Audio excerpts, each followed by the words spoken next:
Assalamualaikum warahmatullahi wabarakatuh. Perkenalkan, nama saya Novita Anugrah Yunitias dari 12 MIPA 3, nomor absen 22. Saya akan mempresentasikan materi mengenai hukum Mendel 1. Hukum 1 Mendel oleh Novita Anugrah Yunitias, kelas 12 MIPA 3, nomor absen 22. Hukum 1 Mendel adalah hukum mengenai pola pewarisan sifat pada organisme atau sering juga disebut hukum segregasi, yang mana merupakan hukum pemisahan gen yang sealel untuk pembentukan gamet. Hukum 1 Mendel terjadi pada persilangan monohibrid, yaitu persilangan dengan memperhatikan satu sifat beda. Contohnya, dalam persilangan tersebut yang diperhatikan hanya perbedaan bentuk biji atau warna biji. Penemu dari hukum Mendel ini adalah Gregor Johann Mendel. Ia merupakan seorang ilmuwan yang menemukan konsep pewarisan sifat. Ia menemukan hukum genetika mendasar yang disebut hukum Mendel dan membaginya menjadi hukum Mendel 1 dan 2. Berkat prestasinya tersebut, Gregor Johann Mendel dinobatkan sebagai bapak genetika. Mendel melakukan berbagai persilangan tanaman untuk merumuskan hukum tersebut, salah satunya menggunakan kacang ercis. Penggunaan kacang ercis dalam percobaan Mendel bukan tanpa alasan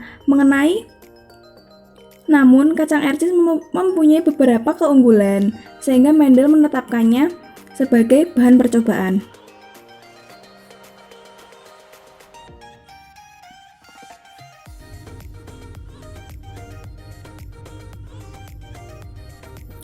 Alasan penggunaan kacang ercis dalam percobaan Mendel adalah 1.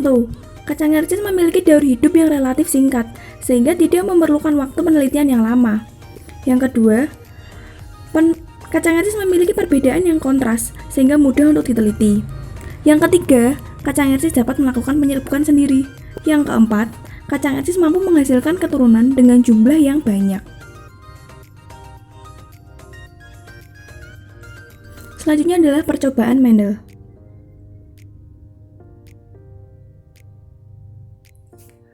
Dapat dilihat, pada percobaan kacang ercis Mendel menyilangkan kacang ercis biji bulat dengan kacang ercis biji keriput dan mendapatkan keturunan F1-nya yaitu kacang ercis berbiji bulat. Kemudian Mendel menyilangkan keturunan F1 dengan sesamanya dan mendapatkan 4 keturunan yaitu biji bulat, dan biji keriput. Perbandingan genotip F2-nya adalah 1:2:1, sedangkan perbandingan fenotip F2-nya yaitu 3:1. Sehingga dapat disimpulkan, pada percobaan dengan dominasi yang nampak sepenuhnya, individu heterozigot akan menghasilkan keturunan dengan perbandingan fenotip 3:1.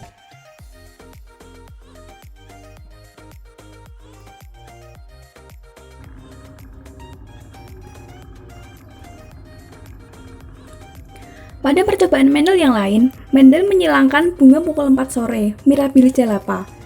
Dalam persilangannya tersebut, Mendel menemukan adanya sifat intermediat. Sifat intermediat sendiri adalah sifat individu yang merupakan gabungan dari kedua induknya. Dapat dilihat pada persilangan di samping, Mendel menyilangkan bunga berwarna merah dengan bunga berwarna putih. Kemudian menghasilkan keturunan F1-nya yaitu bunga berwarna merah muda. Setelah itu, Mendel menyilangkan keturunan F1 dengan sesamanya, yaitu merah muda dengan merah muda. Kemudian menghasilkan 4 keturunan yaitu bunga berwarna merah, merah muda, dan juga putih. Sehingga dapat disimpulkan, pada percobaan Mendel 1, dengan sifat dominasi yang tidak nampak sepenuhnya, akan menghasilkan keturunan F2 yaitu 1:2:1.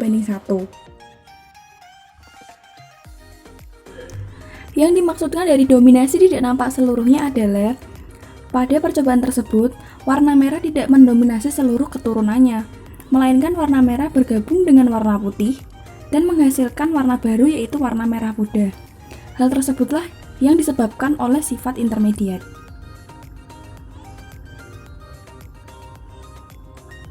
Kesimpulan.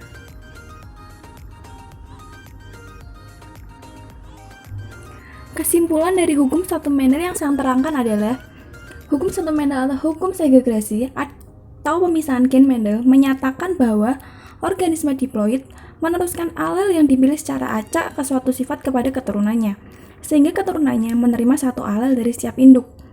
Misalnya adalah gen warna biji pada tanaman kacang polong ada dalam dua bentuk. Ada satu bentuk atau alel warna biji yang kuning, Y besar, dan satu lagi warna hijau, Y kecil. Dalam contoh ini, alel warna biji kuning dominan, dan alel warna biji hijau bersifat resesif. Ketika suatu pasangan berbeda atau heterozigot, sifat alel dominan diekspresikan, dan sifat alel resesif disamarkan. Biji dengan genotip Y besar atau Y kecil bersifat kuning, sedangkan biji dengan genotip Y kecil bersifat hijau.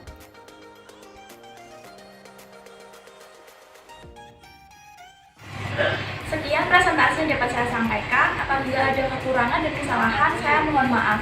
Wassalamualaikum warahmatullahi wabarakatuh.